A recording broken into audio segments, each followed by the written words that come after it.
I'm Dorothy Wickenden, executive editor of The New Yorker, and I'm very pleased to introduce Esther Duflo and Jeffrey Sachs. Esther is professor of poverty alleviation and development economics at MIT and a founder and director of the Jameel Poverty Action Lab. Jeff is director of the Earth Institute and professor of health policy and management at Columbia.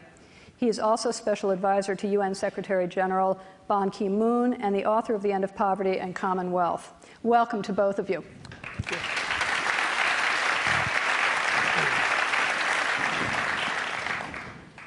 Jeff, we got to get right into this because we've got a lot of ground to cover, and so I'll just put it to you bluntly. How do you get people to care about extreme poverty in Africa and Asia when people here are losing jobs, losing their retirements, and their children are not getting, their college-educated children are not finding work?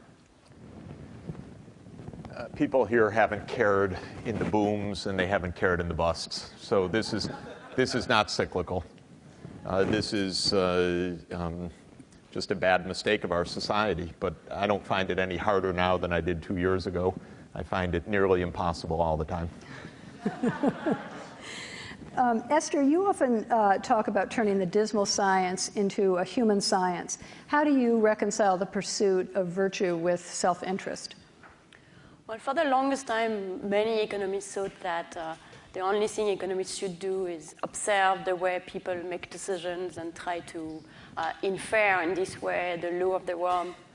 But something we realize now is that in the pursuit of their own self-interests, people usually don't maximize collective interest and therefore their own happiness at the end of the day. And something even more recently we realize is that people make tremendous mistakes in the pursuit of their own self-interest. So one thing we can do, we start to do a little bit, is to think, well, how can we help people to do these things a little better?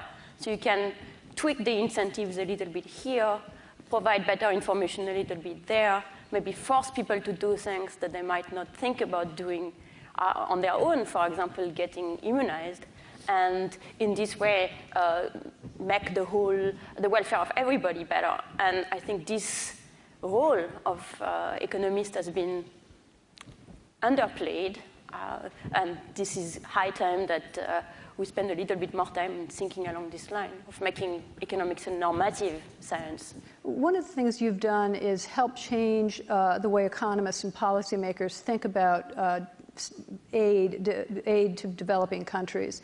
And aside from the standard complaints about corruption and waste, what is wrong with the traditional IMF and World Bank approach?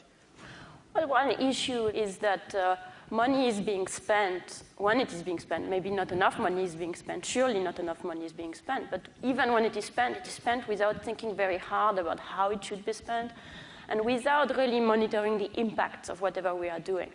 And the result is that the world of aid, but generally the world of development policy, has this tendency of going from fad to fad. So there have been the dams fad, and then the bridge fad, and then the school fad, and then the microcredit fad. And these things move like fashion in New York. And we're never learning about what have been the positive sides about what has been done, what has been the negative sides. And usually there is a little bit of both. And usually you could do a little better with building dams or with building schools or having teachers in the schools. And those lessons are never really drawn, and one of the things that we are really trying to do in Poverty Action Lab is to work with actors, with the World Bank, but mainly with governments, developing country governments, and NGOs, and small people, and firms, try to understand what will work better to address whatever problems they have in mind, be it getting kids into school, or teaching them something, or immunizing them, or improving agricultural productivity. Talk just for a minute about some of the incentives that you've used to get children to school. It's a form of bribery, more or less. So bribery is not so much, bribery to get children into school is not really the approach that, in the end, I am advocating, but this is the way the world is thinking now, in a way. That the main problem to get kids into school is that parents refuse to send them to school, and therefore we have to bribe parents to do it. And that's the idea behind the very, very popular now conditional cash transfer program, where you basically take away people's social transfer if they don't send their kids to school. So that's kind of the main idea that is out there. Or maybe giving them free uniforms or things like that. What is interesting is that, so what we are doing in Poverty Action Lab is that we are trying to rigorously test those various ideas. And you can test many, many ways to achieve the same thing. So for example, when you test many, many ways to get children into school, what you learn is that maybe that's not, bribing parents is not the key thing, because a lot of parents have already bought in the whole education idea. And what works better, at least better for their money, is to tell them the value of education. So you just explain to them how much more the kid can earn and how many fewer kids they will have and how healthier those kids will be if they stay in school a bit longer. You have small effect on enrollment, but since it costs nothing to do that, the value for the money is huge. And interestingly, the cheapest thing you can do to get kids into school is something that Jeff has been advocating, is to treat their intestinal worms. So bribing kids to go to school in the Progressa program to get an extra year of school will cost you $1,000. If you deworm children, you just give them a pill every 6 months so they don't have intestinal worms, that will cost you $3 per year to get $3 per extra year of school.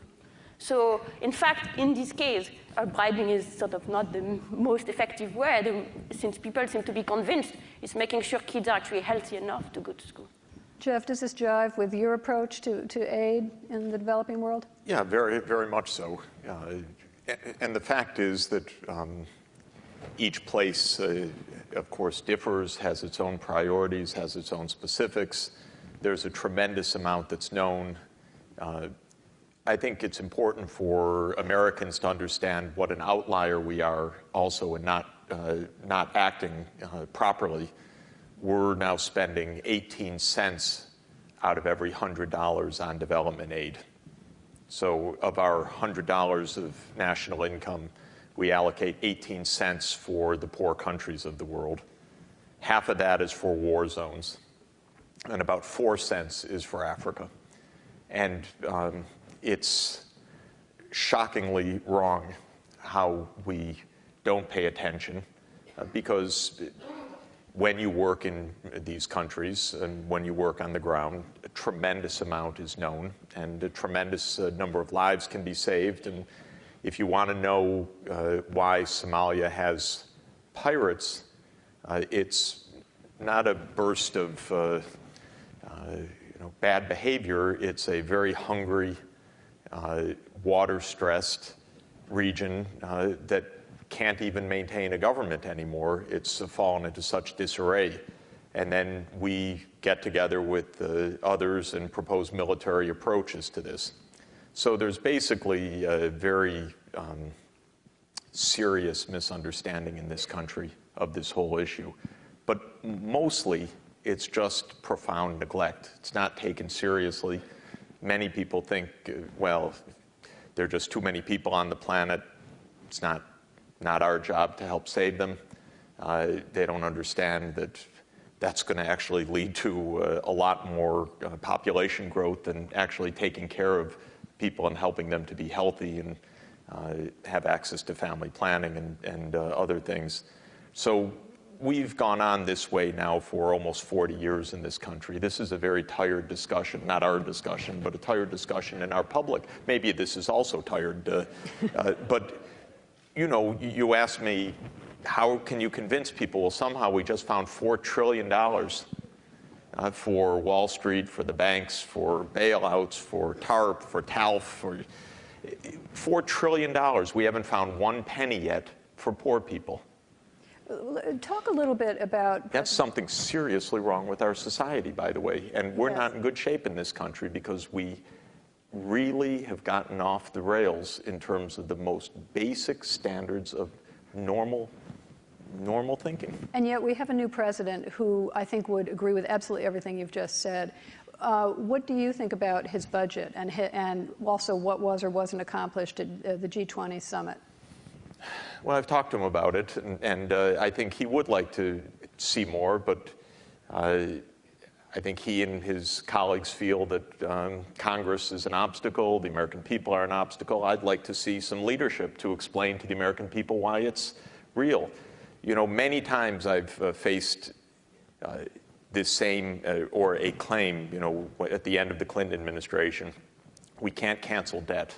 This was, you know, Congress will never approve it. And actually, Congress was ahead of President Clinton in that because they didn't understand in the White House at the time that if you explain what the real choices are, it's possible to make coalitions. I went to the White House in February 2001 to meet Condi Rice to talk about AIDS treatment. And I said, we need $3 billion a year. I was laughed out of the White House at the time. They ended up doing a $3 billion a year program, which is saving a vast number of lives. People don't know what's possible, what isn't, because we don't have a public discussion of this issue. This issue has not been discussed in the American public. There wasn't one question about poor countries in any of the presidential debates. In the vice presidential debate, the only thing that was said in the entire campaign is, well, we may not be able to reach our doubling of aid because of the crisis. That was the only word that was said. I'd like you to talk a little bit about Rwanda. We had a piece in the magazine recently by Philip Gurevich, and he talked about he described it as probably the most astonishing success story in Africa. He is a recipient of foreign aid, but he speaks strenuously about the need to be self-sufficient. And I know some of your critics have talked about the need for self-sufficiency throughout many countries in Africa. Dambisa Moyo makes a similar case for Africa in her book, Dead Aid. And she has criticized celebrities like Bono who go over there, and then she talks about the kind of neo-colonialist approach. What do you say to them? This is so phony. Kagame depends on aid and knows it, and finds it very convenient to say we need to be self-sufficient as long as he's getting in a lot of aid. So there's a level of phoniness that is so big in all of this. Of course, everyone wants self-sufficiency. No one wants aid. This is, you know, and also let millions of people die, fine. You know, it's absolutely absurd and trivial, this stuff. You go to very poor people, they can't buy bed nets. I've known this for a long time, and Esther's lab proved it. Okay, I've seen this, you know, all my career. Poor people can't afford a bed net. You give them a bed net, they use it, and malaria goes down. We've got malaria down 90% throughout the villages where we're working. It's obvious stuff. This stuff is trivial. It's made into this great argument so Dambisa Moyo would leave 1 million children to die. She's ignorant, I'm sorry. I was her teacher also. But I certainly didn't. So it's your fault. I guess it is. I acknowledge it. I guess she said, oh, Professor Sachs, you didn't teach me this. You taught me about a market economy. That's nonsense, actually, because what I did teach her and what I taught others is you have a market economy, but you also have responsibility.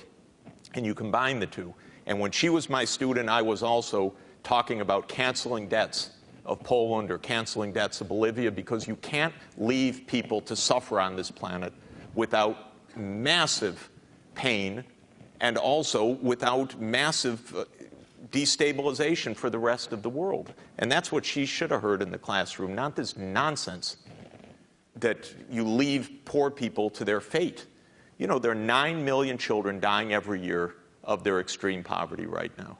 And this is a kind of decadence of our society that we can't understand this thing. This is really messed up, actually. Esther, I see you nodding your head. So Bono is a good thing for Africa, not a bad thing, as some people have said. Definitely a good thing. I think there is a huge confusion between the long run and the short run. So there is the idea that you have to leave people on their own because this way they will they will find the whole genius of their nation and figure out what's good for them and how they want to grow their own country. Because we have no idea really what sparks a huge, rapid growth. And if we knew how to do that, that would be fantastic. And then we would do that, and then the whole aid issue would be resolved. We don't know how to do that. And there are some people working on that. That's great. They should use their energy on that. But in the meantime, what do we do? So there are 27 million children who are not immunized. So if you tell them, it's okay.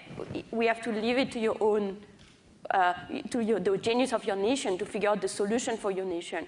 What's good is going to do to them if they die of vaccine-preventable disease in the meantime. There's this like catchphrase of Keynes that economists like to repeat all the time, like in the long run we'll be dead. So when you think about developing countries, that's not a joke. It's like absolutely true. Like in the long run, these people will be dead. So the whole notion that we should not interfere with the process of the market because that will allow the nation to find their own genius is preposterous for this generation, especially when there are things that can be done. And so that's why I think we need to be working on finding out what works. So what do you do to get these 27 million children immunized? Do you need to fix the supply? Do you need to fix the demand? If you fix the demand, how do you do that? Is it where like these little bribes can be helpful and things like that? And the whole idea that this won't take any money doesn't make any sort of sense. Unlike many economists, you do get out in the field, and your research builds on what you find there. Could you talk a little bit about what you learned when you were working with the women in India who were elected in their villages to help run the village? So that's like a very interesting case, because we tend to think, there are these ideas that having more women in government would be a good thing. In fact, Rwanda has a lot of women in government, and we tend to think that would be nice. And on the other hand, it's very difficult to prove.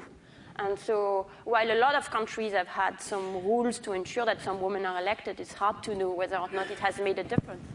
And then it turned out that India has decided to run this nationwide experiment by saying that in each village, 1/3 of each village at each election can only elect a woman.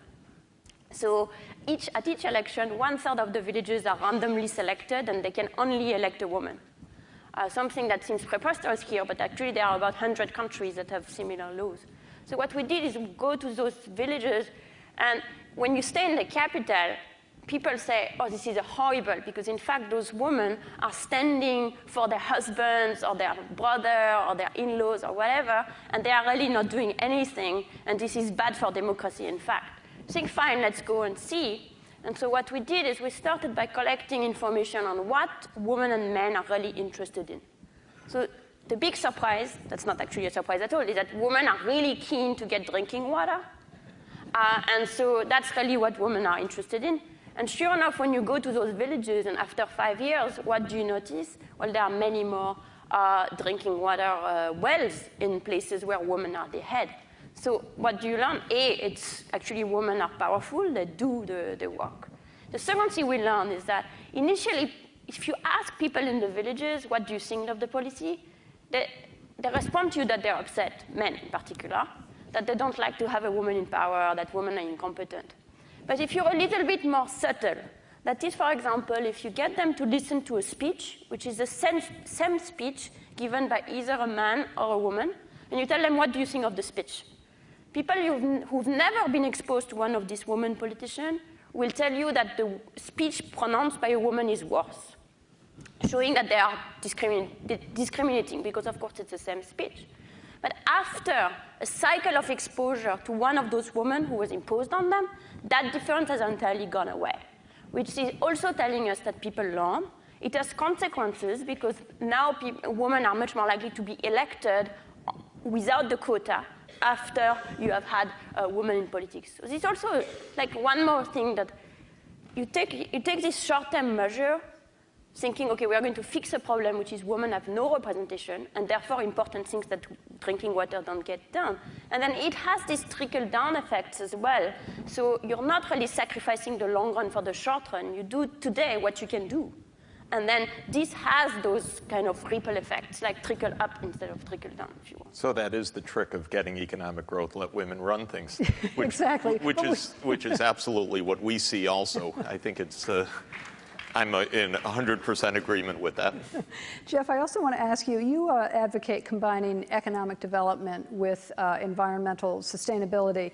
But as we've seen in China and India, the rapid growth there has been in large part due to non-enviro-friendly means, such as coal-burning plants.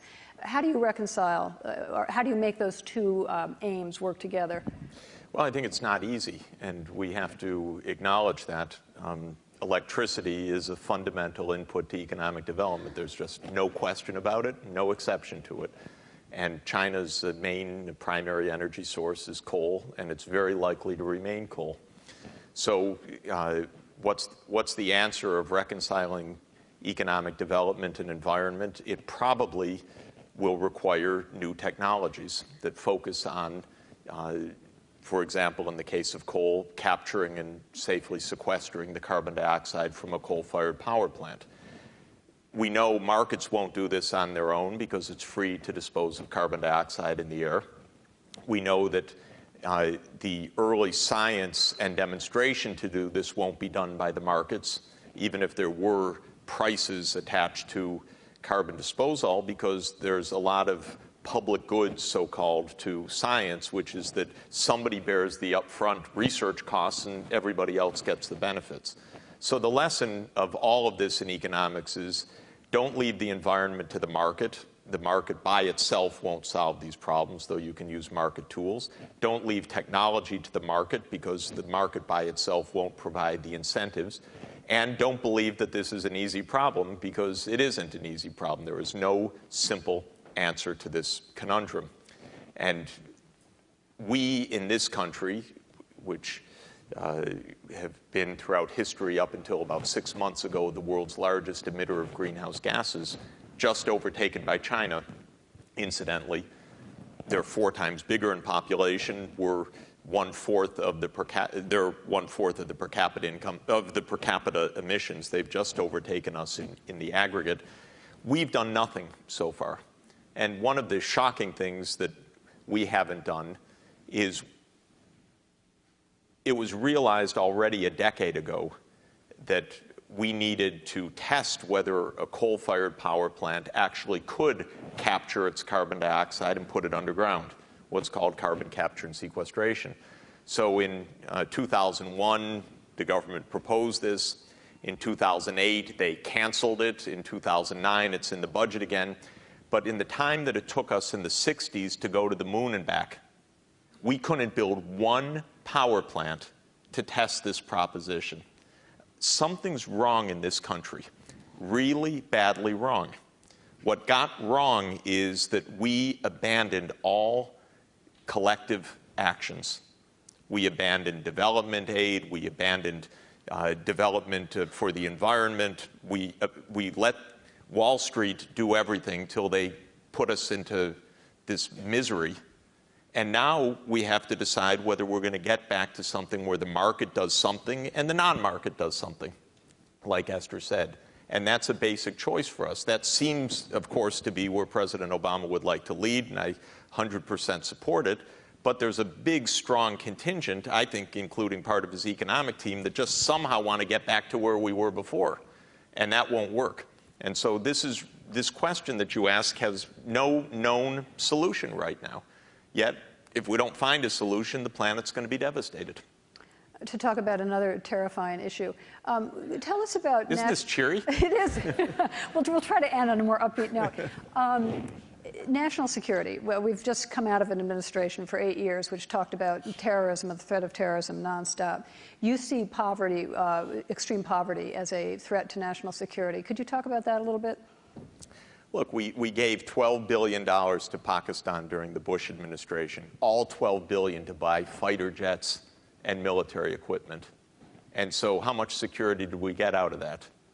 You got the Taliban 60 miles from the capital, and you got a nuclearized society nearly in chaos right now. It's idiotic to think that hungry people facing climate shocks, demographic pressures, are going to be able to somehow be stabilized by our military approaches, whether it's in Afghanistan, whether it's in Iraq, whether it's strafing people in Somalia, or any of the other things that we're doing of that sort. We've not invested in development in any of these places all along. I see them all the time. I'm in these places. People are hungry. People don't have what to eat. People can't keep their children alive. They can't get the children to school. They can't feed their children. So how are we going to get stability out of that? By sending in the military. And what are we doing right now? We're spending $700 billion on the military. We have the Democrats right now, $94 billion supplemental. It's still going on to this moment. They just added in new weapon systems again. $94 billion for a supplemental right now. Our aid to Africa is about $5.5 billion total. Can I interrupt you? Because we're running out of time, Absolutely. and I want to end on a... So the answer is, no, sorry, yeah. just to Yes. conclude, we really, really need change. You know? That's why we elected President Obama. Quickly, we'll start with you, Esther, and then I want you to answer the same question. What can we, a now humbled, one hopes, wealthy nation, learn from the work that you have done in the developing world? And maybe just take one, either in healthcare or education, one of the areas that you've spent some time thinking about. I think we can learn, so one is we can learn resilience. I mean, many people asked what is going to happen to the poor countries now and to poor people in poor countries with the crisis. The truth is that, yes, the crisis is going to affect poor countries, but as it is, they are subject to so many shocks anyway that this is kind of not going to make such a huge difference to the type of life, to the qualitative difference to the type of life they already have. And in the face of that, they are moving along and doing the best they can. That's the first lesson. The second lesson is to not take anything for granted, and in particular, not take anything that hasn't been done as a proof that it cannot be done. I think we all too often think along the line that, oh, if nobody has tried out this solution, it's probably because it's a bad one. But in fact, thinking with this same like laissez-faire approach, thinking that, oh, if there was $100 on the sidewalk, someone would have taken it already. And that view is wrong because a lot of dollar bills are left on the sidewalk just by lack of imagination, in part because, as Jeff was saying on the environment, a lot of the market doesn't reward imagination all that much, in the sense that often the biggest thing that we can discover are things that have benefits for a lot of people. And there is no incentive for anybody left to their own device to discover that thing. We need a little bit of collective action. And I think what we have learned from the work that we've done in developing countries is that often it doesn't take that much to really improve the life of very many people. And I think it's, so this kind of, some kind of optimism. I'm optimistic in the sense that I think a lot of things can be done, and it's not that hard, as long as you are a little bit ingenious in finding them, and a little bit willing to get wrong and be corrected and move again, get up again and move again the other way. And that's the thing that this country is a little bit too cautious to do sometimes. But what about healthcare, Jeff? Yeah, I was going to mention, you know, in the 1980s, the U.S. And the World Bank went over and told Africa, impoverished, disease-burdened continent, the solution to healthcare is you should charge for health services. Privatize your health services. Honest to God, this is a good way to kill a lot of people, by the way. And they did. And as soon as you charge in an impoverished community at a point of service, you lose 40 or 50% of the population who can't afford it. Same is true here. We've got this absolutely absurd system. The other big reason why we've elected this great president that we have, we've got a system where we price the poor out of the market the same way. It's the same deal. Either we view people as part of society and their health as a human right that needs to be met socially, or we're going to have the kind of massive suffering and divisions that you can see in any part of the world, rich and poor. In our country, we have built in a deep underclass for the last 30 years through this kind of approach that we've taken. We're not out of this yet, though. We still need a change of understanding in this country, and it's going to be a very tough fight ahead. We need to be politically engaged in this. I'm afraid we have to end there, even though it's not the most hopeful note. Thank you so much, Jeffrey Sachs and Esther Duflo.